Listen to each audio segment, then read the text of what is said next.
Hello, good morning, everyone. It's Sick of This Show with Nick and Frederick Pogue, and we're back with our friend and guest and investigative journalist, Ellie Leonard, Ooh. uh, for more on the story that just never ends. It just keeps going on and on and on and on, and it gets worse every single day. So we wanted to bring Ellie back on because news is coming at us really fast. Um, and we want to make sure everybody is up to date on what's going on, especially now that, Putin and Trump are trying to meet in Alaska and or Russia as Trump thinks of it. Um, and Maxwell is now coming out and saying Trump isn't involved in any way. Yeah, well, Um, surprise. Surprise, surprise. So here we are. Welcome to the show, everybody, today. We got Frederick Pogue here, and like I said, our special guest, Ellie Leonard. Welcome. Good morning. I look like I just woke up because I maybe just woke up. Hey, it's okay. I'm still on It's summer break. I've brought part of my breakfast because I'm willing to. I want to listen to There you Ellie go. Leonard talk about the Epstein files Okay. Yeah, because over breakfast. this is really the Ellie show today. Oh, no pressure. No pressure No, for Ellie, but it's the Ellie show because she's amazing, and there's a lot of information that's coming out, and I think you're really helping ensure that it does come out for everybody. Thank you. And so let's lead into that with what's since last week. Um, what what have you found new, or I'm trying to think what we. what has come out to you that you found really interesting? let me get ready. So I'm ready. Okay, all right, get a bite, get a bite. Yeah. Well, I actually wrote this week, and it was less about Epstein. It was more about Trump because I find them to just be interchangeable, really. I think they're just two versions of the same person. In a story that I felt like just we heard about and then it went away, within 5 seconds was the story of Ivana Trump. Mm, And so I was like, she just fell down the stairs and then that story went away. And I was like, that's interesting to me. Because I had done, I think we had talked last week, I had done kind of some wandering around New York City, and I had gone, I'm trying to think what had happened when we talked last week. Had I gone into New York and done my little wandering around had I done that yet? Maybe I had. I don't know. no, Anyway, I don't think so. No, yeah. Oh, okay. Okay, then. You mentioned it, but I don't think you had. Okay, so I had gone into New York with a little list of places that I wanted to see, some research that I wanted to do. I wanted to go up and find Epstein's house, which is on the Upper East Side. It's on 71st Street. And that whole block is wild. And it has a lot to do with kind of the intersection of evil and billions of dollars because, Those seem to go hand in hand. if it was just random, there's a lot of icky people who live in a very short stretch, right? So you have Epstein's mansion, which everybody says is so huge, and he said was 55,000 square feet. To me, when you look at it from the outside, it doesn't look bigger than the houses next to it. But I think there's a lot of it that's underground or maybe that goes backwards. But looking at it straight on, it's not, it's a mansion in New York City, right? It's a huge house, but it's not crazy. But it was built in the 30s, and it has these big oak doors, and it has this big knot doorknob. And I found it so symbolic that the doorknob looked like it was made of rope. I just felt like there was symbolism there, but it's such a creepy vibe, like that there's still a lot of darkness there. And I'm not a huge paranormal person, I'm not superstitious, but like when I was there, I was thinking, if I had all the money in the world, would I buy this house for research purposes? Would I want to wander through it? And I really wouldn't. Like, I wouldn't want to go inside. It just gave a very dark and uncomfortable feeling. And so I was walking around and I was looking at this house, and it has all these gargoyles staring down at you. And I was starting to walk away, and someone messaged me, and they go, "Do you know that Howard Lutnick lives next door?" I was like, "What? Howard Lutnick?" Interesting. I Googled, and sure enough, he owns the house directly next door. Mm. He bought it and turned it into apartments in, I think, 1998, which I found interesting because that was sort of like the heyday of Epstein. And a lot of these apartments, and we don't know this, there's no evidence of this, but a lot of the apartments have connections and have pathways between buildings. And the fact that he bought it and he turned it into apartments, and he bought it actually from Epstein, who didn't even really own his own house. It was one more thing that Leslie Wexner gave to him randomly and just took off, which is its own odd story why that all happened. So he has this what's it's something like a $50 million mansion that somebody just was like, here, I'm going to put your name on the title. Merry Christmas, whatever. So anyway, walked around there. Then I decided to go up kind of down by the United Nations, which is over on the east side on the water. Very disappointing building when there's no flags up. It just looks like a prison. Walk past that, and then there's an apartment down there on 66th Street that was also owned by Leslie Wexner. That was also sort of transferred over to the Epstein family. Mark Epstein, who is Jeffrey Epstein's brother, bought the building, but there's no bill of sale. There's no record of a bill of sale. So Interesting. it was said by word of mouth that he bought it, but there's no record of it. And it's not just that there's not a record that's public, like there's no record of it. And so that appears to me to be another kind of gifting from Leslie Wexner to the Epstein family. Now, Mark Epstein claims not to know what happened inside this apartment building. He just owned it and walked away. This was the place where Epstein housed most of the underage girls. It was filled with apartments, but he also let people stay there who came and visited him, including Ehud Barak, who is the Prime Minister of Israel, including friends and family, including billionaire, whoever stayed in these apartments. That's where they would stay. It's kind of like his own little Airbnb of madness. It's 200 apartments, and they have owned it since the 90s. And Mark Epstein still claims to not know what went on in this building. He's like, I wash my hands of it. I just own it. I have no idea. And I trust that not at all. Like he's given a couple interviews recently, and I think people are trying to push off the idea that he was just totally innocent and he's sort of along for the ride, that Epstein didn't kill himself or whatever. I don't believe that at all. Like he is another person who, their parents were civil workers. They came from a very lower middle class family, and all of a sudden he's multi-millionaire. Like I just don't trust the storyline. It doesn't add up. So anyway, I was researching all this, kind of taking some pictures, eating my lunch out front of the building. It's kind of a disappointing looking building. If you think of an Epstein story, it reminds me of these kind of apartment buildings that you see in like Moscow, where they shove too many people into one room. You know what I mean? Very basic, very white brick, not interesting. So I did that. And then I came back and I was like, I keep hearing this name, Leslie Wexner. I need to know who Leslie Wexner is, because this is driving me crazy. Like, why does he keep showing up in all these storylines? So I went home and I did some research on him, and he's a guy who's been a billionaire for a long time. He's kind of one of these older white billionaires he owned Victoria's Secret, which is, I always say, modeling is the common denominator.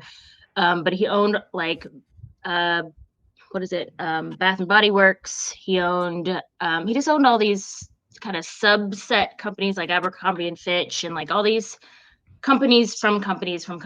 So he has money to burn. He has a compound in Ohio. He's from Ohio. And Epstein had a house on his compound in Ohio, which is where the farmer girls, if you know the story of the farmer girls from the 1990s, when they were some of the first women to come forward, they were, at least Maria Farmer was abused out in the compound in Ohio. She was supposed to be his like art muse, and she visited him, and that's where she was abused by both Maxwell and Epstein. Was on the compound. And they were the farmer girls were the ones where Epstein threatened their children in a hospital, right? Like he called, No, or is that a different set of that girls? was Vicky Ward. So it wasn't. Okay. So Vicky Ward was the one who wrote the story potentially about the farmer girls, and then Oh, okay. Vanity Fair cut the story because Epstein showed up in the editor's office. But part of that That's not was suspicious. yeah, no, not at all. Nobody talks about that. But part of that was that Epstein would call Vicky Ward over and over and over again, and she was about to go into labor. I think she was pregnant with twins, and he wanted to know where she was giving birth. He would ask all these like really intrusive questions, and he was like that though. He was very intrusive. He wanted you to know a lot about him, and he wanted to know a lot about you. So I started digging into Leslie Wexner, and Leslie Wexner basically, like, people didn't understand his relationship with Epstein because from the outset, Epstein was this guy that people wanted to be close to. He was very popular. He seemed to draw in money and Hollywood and all these things that a lot of older billionaires really didn't have access to. It was a lot of, like, if you think of neurodivergence, it was a lot of people on the spectrum. You know what I mean? They didn't Hmm. have this raving social life that Epstein had. And I think that drew a lot of them into him. And Leslie Wexner was one of those people. And the people on the outside of him said, this is a guy who, yes, he's a billionaire. Yes, he's kind of typical, but he was very generous. He was not, he wasn't connected to Hollywood. He wasn't a party animal, whatever. And then he started hanging out with Jeffrey Epstein. And all of a sudden he started dyeing his hair and wearing tight pants and like just totally changed his persona. And it was one more person where people were like, what are you doing? Why are you hanging out with this guy? And that led to him just like giving Jeffrey Epstein everything. And people question whether there was a relationship there potentially, or if it was just kind of like a sycophant, kind of just, I want to be like you. I want to be in your presence. I want to be your best friend. Nobody really knows, but More Leslie of possibly of an obsession of personality. yeah, just because he wasn't a very popular person, right? He was kind of a quieter guy. But Leslie Wexner had, he kind of bounced back and forth between New York and Ohio, and he would let Epstein stay in his house. And then he ended up like giving Epstein power of attorney of his finances. He ended up putting him on the board of trustees of his like mother's foundation because he thought she was going to die because she was really sick. And then she got better. And she was like, now I want you off the board of trustees because I'm better now. And he sued Epstein sued Wexner's mother for half of the foundation. Feels like there's blackmail there. Like even almost not even quite a relationship. It feels almost like Epstein formed a relationship potentially just to get blackmail. Yeah. Like it seems like that was kind of his MO. And I think he had a very strong personality that was cunning, and maybe Wexner not so much. Maybe he was easily taken advantage of. I don't know. But ended up putting Epstein on the title of the house, gave him the house. No, I think there was a bill of sale for $0, I believe. The price of the bill of the price of the paperwork, basically. Did that. And then he got married. Wexner ended up getting married to a very younger woman. So maybe that was something he gained in the process. I don't know. And they moved out to Ohio, and then the other property transferred over with the big apartment building transferred over to Mark Epstein. So that is a very interesting story to me because Wexner I was looking back through the records and I was like, man, they must have totally subpoenaed him for the criminal investigation because he owned the building where all the women were being housed. There's pictures of all these young girls going in and out of both Epstein's house and these apartment buildings. He's obviously a source. He's the only. Okay, here's another thing. You talk about Epstein having all these clients, these billionaire clients, and that's where he made his money, quote unquote. Leslie Wexner is the only client on paper. He's the only one. He was the one single client. Now, there may have been others that were not public, but he's the only public client that Jeffrey Epstein ever had. And so Leslie Wexner knows the entirety of Epstein's finances, and Epstein knew the entirety of Wexner's finances. So when we talk about where did Epstein get his money, and it's such a big mystery, Wexner knows. And Wexner has never been subpoenaed, not once, by the police. Could he? So is that even like grand jury subpoenas? Like, has he never once been Nothing. grand jury? He's never Interesting. been questioned. The Interesting, only because time he has been questioned has been for civil suits, right? Private civil suits, but nothing for this entire criminal investigation, never questioned. huh. That seems wrong, and Yeah, it seems like there's does a it? huge gap there. Way Like, to undersell that. whoa! Like, I'm not in the criminal justice. I never Right. went through like that training, but something seems wrong there. Yeah, well, he is one of a very long list of people who are I'm not a questioned. prosecutor, but that just seems like a missed opportunity. Yeah, somebody seems like they just Right. left a big old hole in that Right, story. he knows everything, but he's also 87 years old, right? Yeah. Like the clock is ticking. And you Are there legal groups that could subpoena him? Like, do we have the power as citizens to possibly do a subpoena against him? Because it feels like if the government's not going to do it for us, we Right. kind of need to do it ourselves. Like you said, Right. he's on the clock, and his memory may not be what it used to be, but Right. we still need to know what he knows. But before he's it also goes. been married to his wife. I could get this wrong, but I feel like he's been married to her since 1993. So she's been Oh, around. she would too. know too then. Yeah. And she's like 20 years younger. So Oh, yeah. 20 or 30. Yeah. So yeah. So Um, that's a big hole. That's a giant gaping hole in this investigation that Yeah. I don't understand. Yeah, I want to go back to something you were talking about while you were in New York, was the idea of tunnels. Because I don't think that gets talked about enough, because I think most people forget that old cities like New York, Pittsburgh, Philadelphia, they have steam vent tunnels that go underneath their buildings that are no longer in use a lot of the time. Yep. And people use them as trafficking holes or as ways to move between buildings without being seen. We know this because they did a big bust on some of the almost like Jewish mafia groups in New York a while ago, and they found that the rabbis in that group were going underneath the buildings, between buildings, in these tunnels. So do you know anything about is there any information about that, specifically about going Epstein and I forget his name, you said Lutnick, Howard Lutnick. Howard Lutnick. Do you have any is there any information about that connection? Because Lutnick's in a really powerful position right now, and that's shady as hell. Yes. And also Bill Cosby lived across the street. I don't know if that means anything, but you know. Oh, that probably has its own It's a great neighborhood, right? Yeah, that seems like the neighborhood that Mr. Rogers warned us not to go to. Yeah, he did not live there. No, Mr. Rogers lived in Pittsburgh and was a good dude.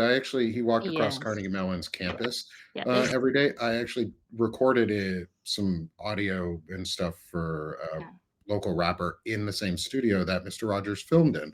So I got to be part of his neighborhood. Yeah. Which is super cool. There's no rabbit holes for anybody involved with PBS. It's a beautiful, lovely area. It is beautiful. Yeah. But this is not. So going back, this is definitely not PBS. Yeah, this is the X-rated version of PBS. Yeah. So we're going into the deep dark now. Yes. So Lutnick has been very careful to distance himself. Again, going back to some of these, like the Black Book and the flight logs, there are gaping holes about who he was involved with, who he knew. Lutnick has been very careful about that. But again, no records of money exchanging hands for moving into these buildings. As far as tunnels, I haven't heard anything specifically about that building, but that is very true. You will go down even in these really nice neighborhoods with, you think of like the New York brownstones and everything, you'll have an apartment that looks like an apartment from the outside, but it's actually a steam vent for the subway. And Mhm. it's kind of a bummer because it's like, I would like to live there. You can turn that into a steam vent. They have that, and then they have, depending on the age of the apartment, and most of them are very, very old, you'll see when you go by the front door, you'll see a door under the stairs, right? You have the stairs that lead up to these massive, beautiful front doors, and then you have a door that's underneath the stairs that's sort of lowered, a few steps under the ground. And that is the servants' entrance. And, at one time, depending on the age of the building, there was slavery, and then they kind of moved it and called it, servitude. And it was the people who were not allowed to go through the front doors, right? It was a class system. And so there is potentially interchangeable entrances, because before I knew this was Howard Lutnick's building, I was like, oh, look, the entrance for his servants' quarters for the building next door. I was like, is that Jeffrey Epstein's? Because they're right connected to Jeffrey Epstein's house. And I was just thinking, like, which one goes to his house? So they're all very connected. I don't know how well they connect underground. I really would love to just like knock on the door and say, hey, can I come take a little walk around in your apartment? But I don't think I'm that kind of person. I'm not super confrontational. I would rather just go see, research, go home, write about it. So I do know there's some kind of tunnels. I don't know specifically between those two buildings. Well, you kind of see that, like New York high society, especially, the Gilded Age heading into closer to the Depression. It was, for the nouveau riche back then, it was really popular to marry among British aristocracy or French aristocracy, right? And so you have these, new rich, robber baron class, those kind of folks marrying into the aristocracy in Europe that needed money, and they kind of modeled themselves after that. Vanderbilt, I think his grandson built the Biltmore in Asheville, North Carolina. And it's this massive estate that you like. It's like this parody impression of something you'd find over in Europe because it's so gaudy and so massive.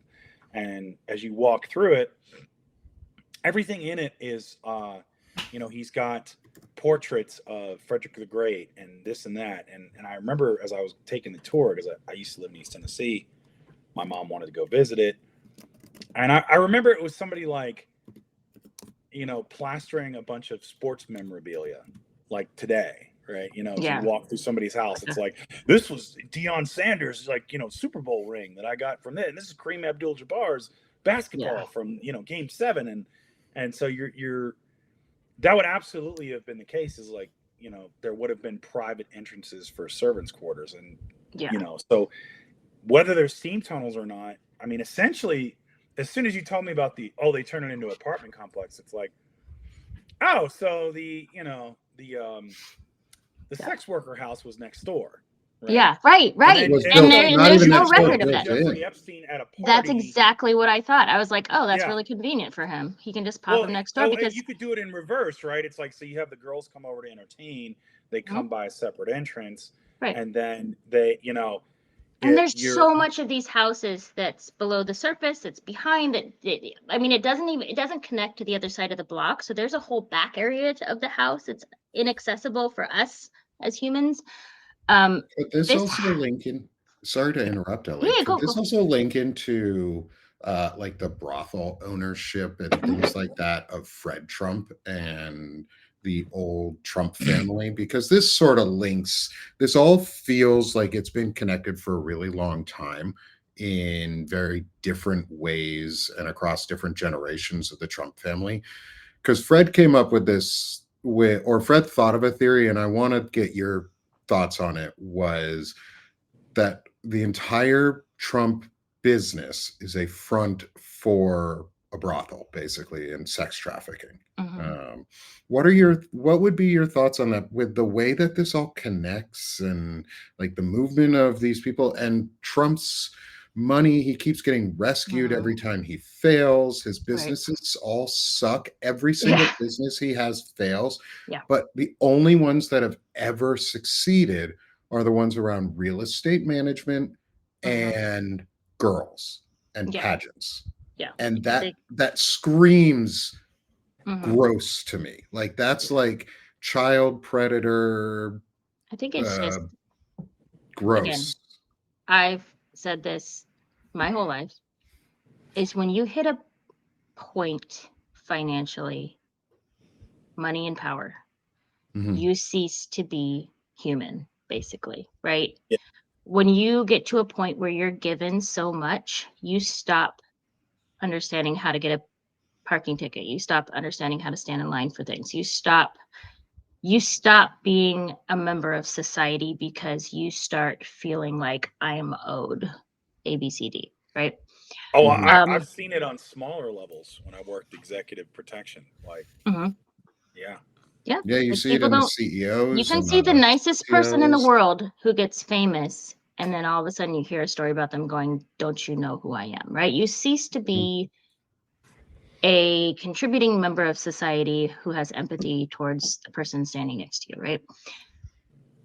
I think, and I think we mentioned this last week, when you think about sex trafficking and you think about, pictures of Donald Trump with underage girls with no shirts on sitting on his lap, which exist, there are Polaroids of these.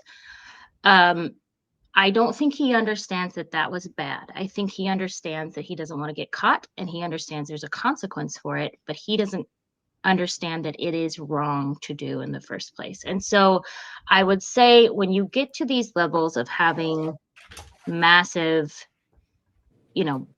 real estate, whatever that his dad did, and his dad was a terrible person, it goes hand in hand to start working in sex trafficking, because it is a business that guarantees you money, right? It's Yeah. guaranteed, and it's completely off the books, which means you're not paying taxes on any of it, which is highly exciting for someone who is making $1 billion, because they would potentially pay a lot in taxes. And so that doesn't surprise me. I haven't delved into that, but that wouldn't surprise me that that was the case. The only thing that would counter that, well, this is just a thing that I found interesting this week, and it's just kind of a psychology behind it, is, when you think of Trump and you think of his real estate, he has a reputation for not wanting poor people in his apartments and not wanting people Yeah. of color in his apartments, right? And that was the same with his father. And when you look back at all these pictures of Epstein and the whole, there's hundreds and hundreds and hundreds of pictures of like parties and shindigs and fashion shows and modeling and all this stuff. I found one person who was not white, like one person. Like in the And entirety of it, yeah, basically. and it was James Holy Brown, and shit. they were at a James Brown concert, and that was like the one person. And I was like, that's Mhm. really interesting.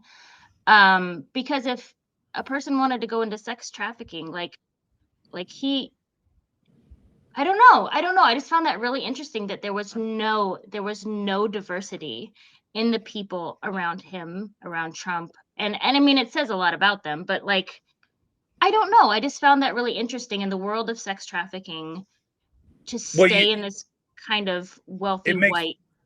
it makes perfect sense, because if you look at the time and place that he's operating in, you're not going to run into a lot of people of color that Mhm. have a lot of money, that are Right. in that circle, right? That Right. consider themselves either old New York money or this. You're I mean, you're Cosby talking. was right across the street. I think Missed Cosby Yeah, would but be opportunity. one of the only. I think Right. Cosby's like that exception to that rule. But I don't think but he was even involved. I just I don't think think I was I think with he was a racist guy. I was Yeah. on a live with Larissa Reinhardt, and she brought up a good point, and this is like delving into the psychology of sort of white supremacy. Hmm. Is if Donald Trump was having affairs or having sex trafficking women of color, MAGA wouldn't be as upset about it, Right. because the reason being is like that, those they consider those people not human or lesser than, Hmm. right? But I don't know. when it's white women, especially young white women, right? It's not that they care more about them as people. White women are historically reserved for, in white supremacy, as bearing children and as being wives and being submissive to their husbands, right?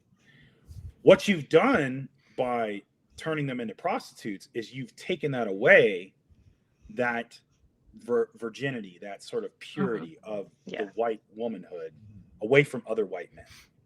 You rob them of that.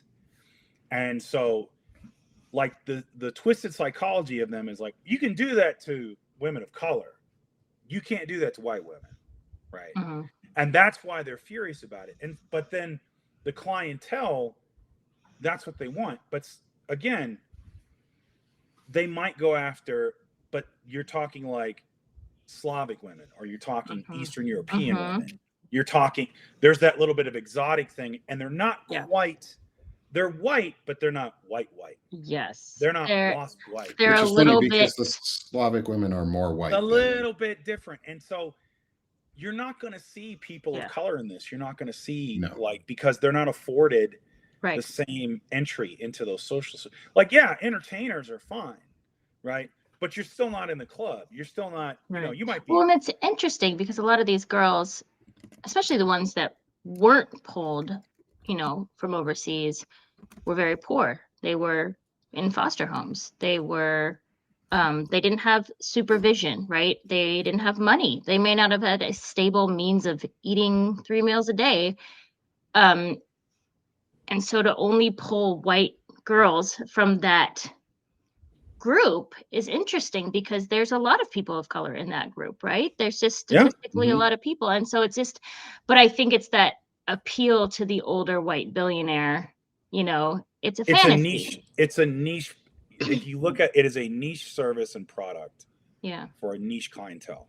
Yeah. And I'm not trying to dehumanize these poor girls and what they went through, but it's twofold, right? It's, you know, and for Donald Trump, this is something that he would absolutely want, where it's like, I get to have all the deviant sex I want, plus I'm making money.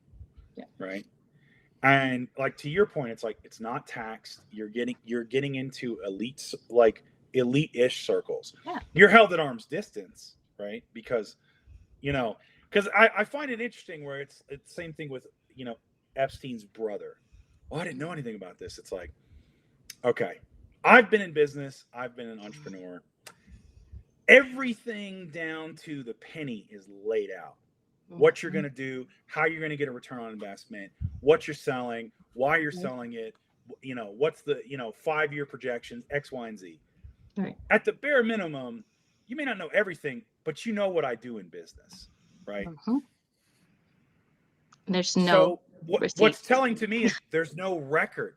Everything is a gift. So that's not business sense. That's, I don't want people to know this. I don't want them to find this out. So I'm going to do it this way. I have 2 theories about this. The first is, and this is just me with this theory, I have not heard this anywhere else. I don't think Epstein actually had a lot of money. I think everything was an IOU, because people thought he had money. So he would make donations to places, but he would never actually pay them, right? He would be given things all the time. Everything was a gift. His planes were gifts. You know, his house was a gift. People assumed he was a billionaire and he was close to greatness, but there was no record of his finances. I don't think he was a billionaire. I think it was all an act, because it's like the idea of him going to the Dalton School and being a math and physics teacher without any college degree. Like, everything was very catch me if you can, right? He was cosplaying all these things and he was really good at it. He was a really good actor, but he gained money from pretending to already have money. And he I don't think he was a billionaire at all. I think it was. So here's a question on that. Sure. Do you think Epstein was a front for Maxwell's family? I think she funded him. That was a very interesting situation because when her father died, when he was discovered floating in the Atlantic, which is its whole other, you know, ball of wax. Suspicious. Yeah, he got his money in publishing, right? He owned a Mhm. lot, like the Mirror. He owned, some British offshoots of Macmillan and like these big publishers. He had defrauded all the people working for him who were on a pension. He had pulled money from people's pensions upwards of $500 million, Of course he and did. they didn't realize that till the end. Um, Fucking assholes. right. When he died, when he died, his wife, who's actually a really good person, was left with nothing. She was left completely start over with nothing. However, he had become good friends with Epstein by this time. They said that when Robert Maxwell died, he didn't have a penny to his name because he owed all these people back and there was in deep debt. There were offshore accounts that were not accounted for. And so by this time, Ghislaine then traveled to the US. She was good friends with Jeffrey Epstein. All of a sudden there was money popping up. So I do think that she funded him, Okay. but I think it was a two-way street. She was very obsessed with him. I think she was very in love with him, and they only dated, quote unquote, for like a year, and the rest of the time they were supposedly best friends. I think she was very, very much in love with him and would do whatever he told her to do. Not to say she was a good person in the first place, but she was known. She was kind of the original Paris Hilton. Not to go against Paris Hilton, but like her whole persona was she was a rich socialite, right? That was her Yeah. that was her job, if you will. And so when she came to the US, she was in love with Jeffrey Epstein because he was kind of, he was sort of she was her father's favorite. I think she was one of 7 children, I want to say, but she was Oh wow. definitely her father's favorite. She was the youngest, and I think she really looked up to Jeffrey Epstein as a father figure because he was so close with her father. So I think that's where that ball got rolling. But I also think he was very cunning like her father, which is why she got along with him. And so that's my first theory, is that he didn't actually have money. I think she did. I think she funded some of the things that he did, but then I think they had like a scheme going between the two of them because she didn't have $1 billion either. She had a lot of money, but she did not have $1 billion.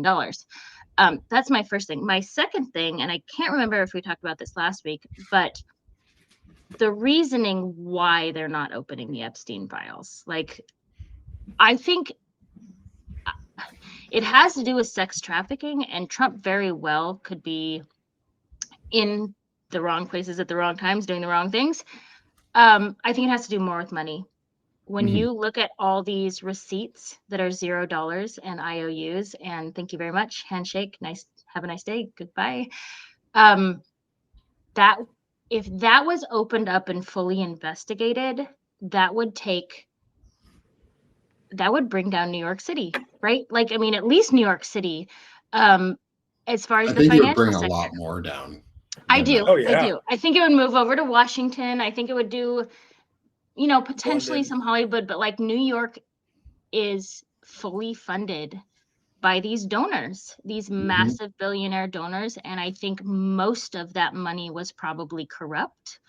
You can think of it as like the mob, but it's like a different kind of mob. It's the billionaire mob. Like there is a kind of mafia mentality that is a lot of handshakes and no receipts and no taxes. And if you fully investigate that, you're going to take down this massive sector that funds the biggest city in America, one of the biggest cities in the world. And they're so afraid of doing that because then, yeah, Mhm. repercussions into Washington. I think that's what keeps them from opening the file because that would have massive implications to Yeah. ev- The But so many sectors. societal implications would be Yeah, really large. well, yeah, But a lot of people involved. and at the same time, at this point, I think we have to like Yeah, to to save this country and not keep it what it was because mhm, we can't go back to right. what we had. no. It didn't work. It's broken. Yeah, To save this country and move forward, though, we have to take these corruption rings down and understand where that money came from. And I think you're really right, yeah. is we have to follow the money. And I want to ask, and I don't know how much experience you have into it, and I'll let you ask too, Fred, is crypto. Is where do you think the crypto Oh. comes into this? Yeah. Because that's a huge piece that is really hard to trace. Hmm. And it's Well, pre-money. let me make a point. Like, Yeah. So Mueller talked about this in his investigation into the Russia connection, where he said that how we think about organized crime has moved to exactly what you're talking about, where you saw this with the Panama Papers, where billion-dollar companies, billionaires, and organized crime are like merged like never before. And crypto is part of that, where it's essentially a money laundering scam. For others, it's a pump and dump, it's a Ponzi scheme, it's a grift, but it's also a money laundering scam. So it's when you start following this money with Jeffrey Epstein, and you start peeling back that, there is a validity, Ellie, what you're talking about.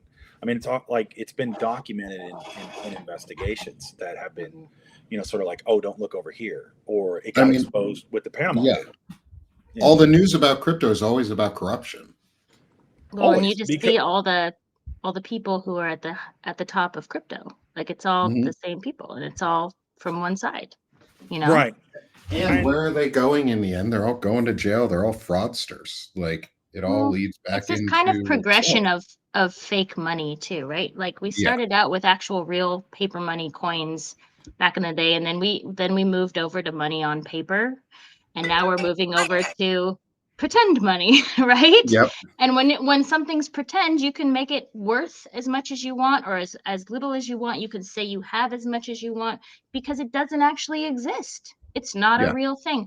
And when you have the president of the United States promoting his own crypto from the Oval Office, I do not understand how that's legal. I don't understand it. It's not. That's the thing, is it's not, as the Hatch Act doesn't exist. Are we not supposed to have businesses as a leader of the government? It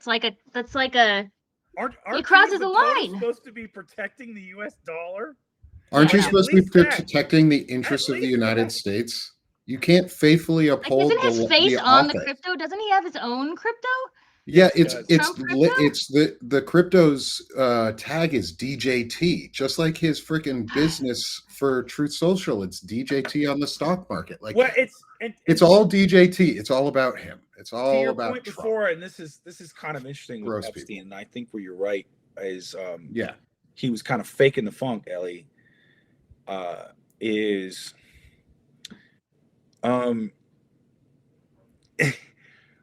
You look at, you go back in the day, you look at Al Capone, right?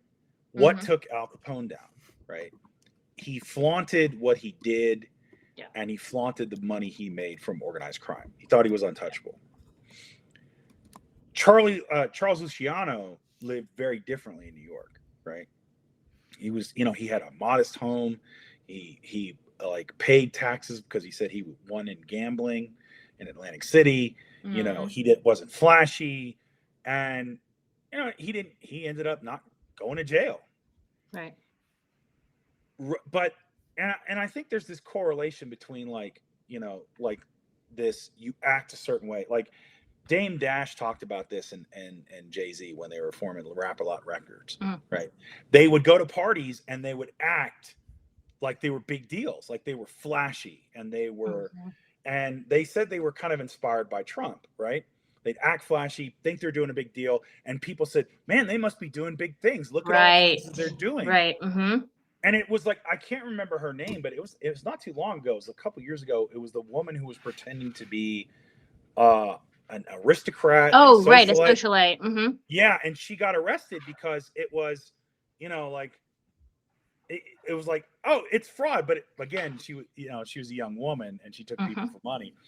But it was absolutely, I totally buy this. It was a catch me if you can kind of thing. Right. He existed on gifts because it was a way also for people that were using his services and involved with him, wasn't traceable, right? It wasn't, so he probably owned nothing on paper. Yeah, it was the ultimate fake it till you make it, right? He walked into the room, said, "I'm a billionaire." People said, "Great, you're a billionaire. Let's talk money. Here, have some money. Here, have some houses. Here, come to my island. Here." Also, though, there's this interesting concept of new money versus old money, right? And old money is fairly corrupt. It's usually from, slavery and any of these horrible reasons that we started this country. But there's also a kind of respectful presentation of somebody who comes from old money. They know how to handle their money. They know how to decorate their house. They know how to speak to another person at a social event in a way that's that idea of humility, right? I'm a very humble, rich person. Epstein did not have that. Epstein was very clearly new money. And I could sit and listen to Michael Wolff interviews all day long. I don't know if you guys listen to him, but he's the guy who did the 100 hours of interviews with Epstein, and just his experiences. And it's just endless because of course he met with him so many times, but just how gaudy Epstein's house was, because he just had to fill it with wealth and be like, look at my wealth. And you'd walk into it and be like, look at this thing that I just bought. You want to know how much that cost? And it would just be so ugly and gaudy and horrible. Like he had a woman hanging from a rope over his stairwell. Like, why? For what reason? And then he bought, I think someone was saying he bought like art on the street from some kid. Some kid was selling their art on the street, but then he put it in like $1,000 frame so that it was worth a lot of money on his walls. And just like it just didn't go together. He had the leopard print and the gold, like everything that Trump is doing to the Oval Office. Everything was like kind of gold leafed, and that you walked in and his house just wasn't nice, right? It's very wealthy, but it's kind of uncomfortable and ugly. And it's interesting because Trump, I don't know how far back Trump's money goes. I'm assuming it's just to his parents. I don't think prior to that there was a lot of wealth, but I don't know. Trump has grown up in money, and he still has that mentality of that nouveau riche, this I need to show you how much money I have in order to have value. And in order for you to hang out with me and think I'm cool, you need to know how much my couch cost. And, I need to make the Oval Office look like as oh my gosh, look like Liberace yeah. all over it. Well, it's funny because I was gonna do a Substack this week on the progression of the Oval Office, because each president was given a certain amount of money to redecorate it if they wanted to. Some presidents use their own money. I think Trump is actually using his own money, and I stopped writing it because I was like, this is kind of a snooze fest. But just when you look at it, like Carter, I just took a picture of Carter and his wife eating dinner on TV trays in the Oval Office, and then I took a picture of the Oval Office today, and it's just like what's the reasoning? This doesn't gain respect from world leaders. Like, many world leaders come from countries that are very poor, like they're or countries that value socialism, that want everybody to have enough to eat and a warm place to sleep. And what are you telling people when they walk in here? I had a 3-month job with a guy. I had known him before he got money, and he called me in. So, and after he got some money, and he wanted me to basically do some consulting work for him. He was scaling in his business, right? Yeah. And so he bought a house, flew down there, and it was a kind of a gig where it's like, hey, I'll put you up, da da da da, and I'll pay you a salary, do this, do that. It's like, all right, hey man, that's cool. And I remember, so I had this snapshot of him before he was broke, and then he became a multimillionaire, right? Mm-hmm. In a very short amount of time. Walk into the house. It's a nice house, but it's like he specifically bought it because of how much it cost, and he could buy it, right? It's like, okay. Mm-hmm. And then he also had, I'm looking at all his furniture, and he's telling me how much it all costs, right? And I'm like, oh, okay, well, I guess he's like, oh, I didn't pick it out. My assistant picked it out for me. And I'm like, yeah, all right. But the 3 things that he had on his walls were this, exactly what you're talking about with Epstein, right? He had this massive Biggie Smalls poster of Biggie, counting money. Mm-hmm. And then it had all this glass around it, and it was blah, blah, blah. And he's like, that cost me $40,000. And I'm like, I didn't know you were a huge fan of Biggie. He's like, oh, I just like the the photo. And so then he had like this other painting that had his rank from the military because he was a veteran. Al Pacino as Scarface and Biggie. And I'm like, and the aesthetic was this, it was this mismatch of just like, it was like a guy who got a house and didn't know what to do, right? Mm-hmm. And so everything that he bought, including, and I was there when he went and bought like the Land Rover Explorer $250,000 car, right? Mm-hmm. And then took it and put, tricked out rims on it and this and that and all this other stuff. And so this behavior, I've seen it. Like, yeah.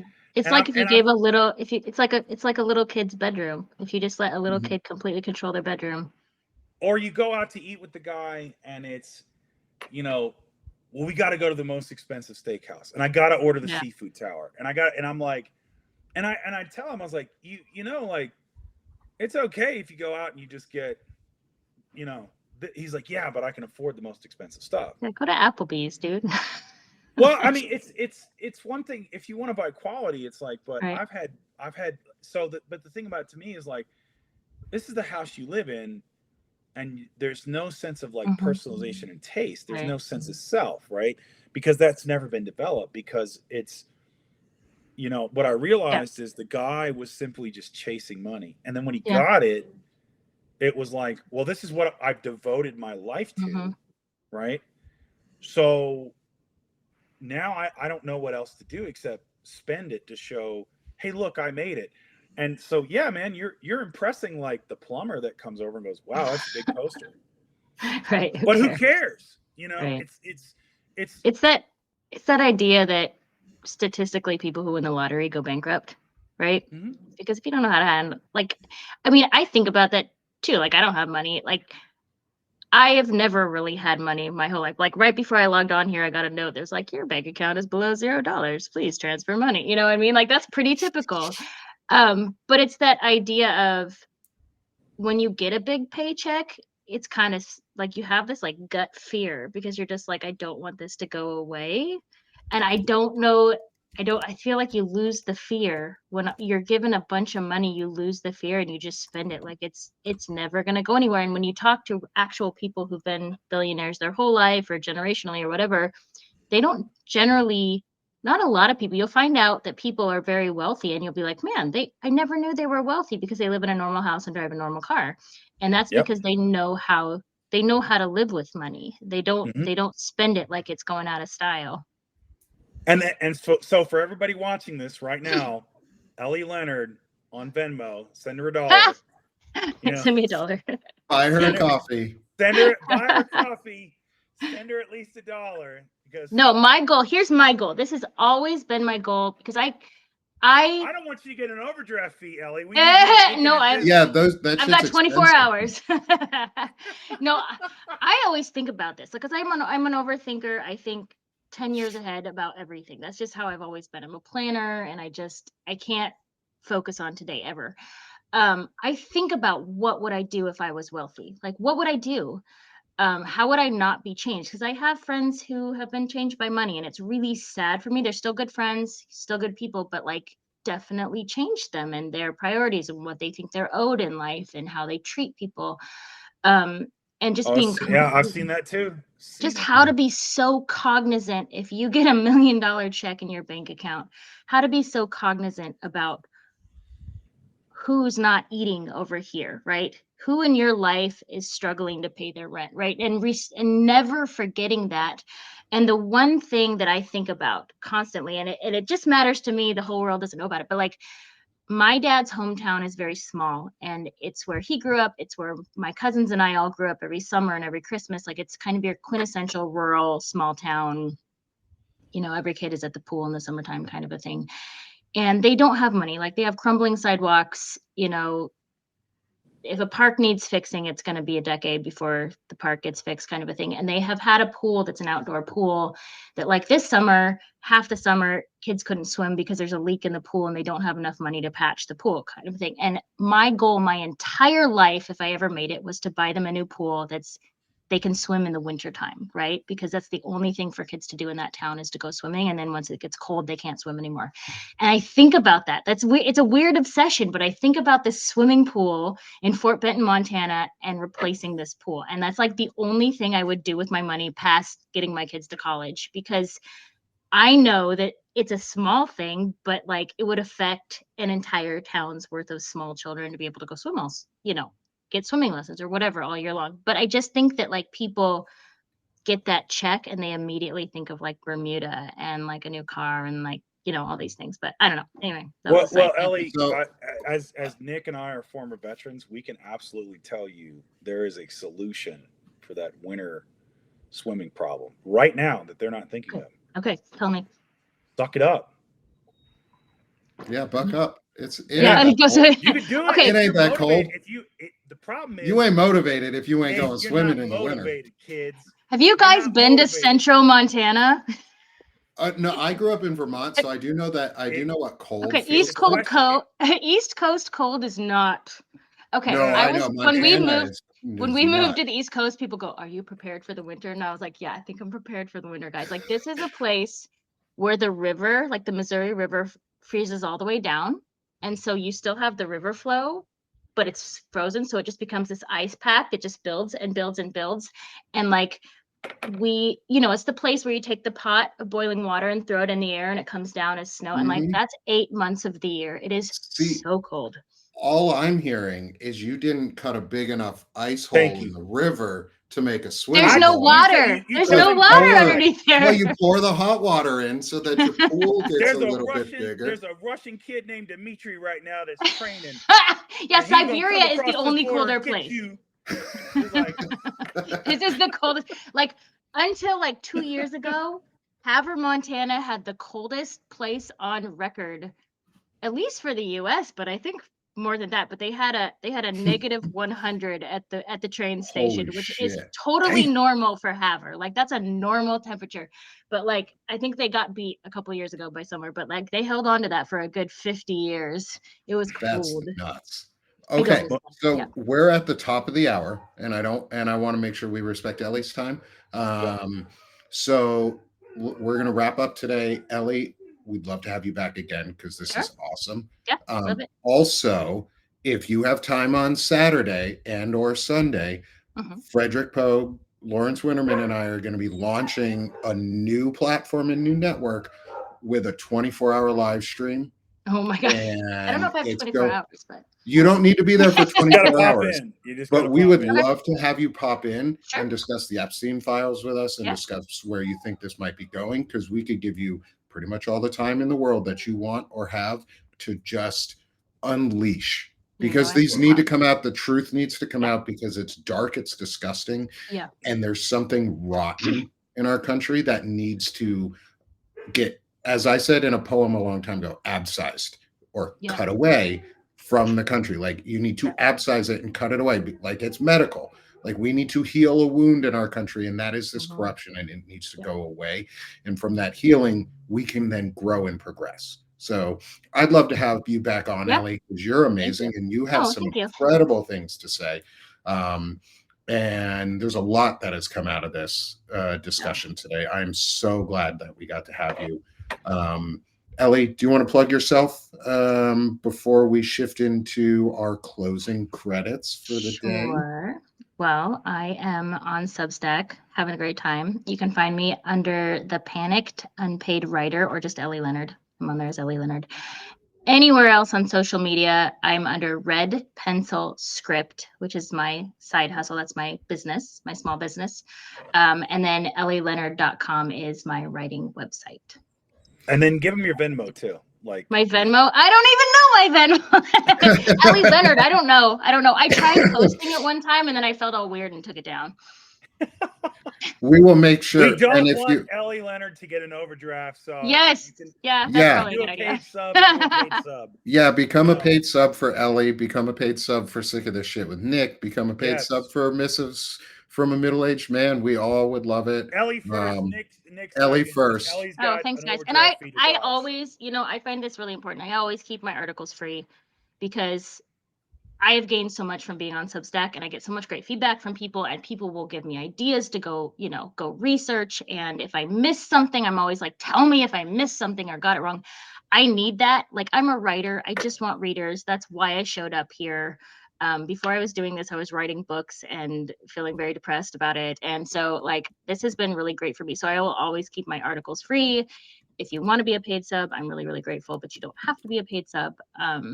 Yeah, that's important to me. Awesome, Fred. Anything from you? Nope. We've got stick around. We got Fred Wellman coming up in like half an hour.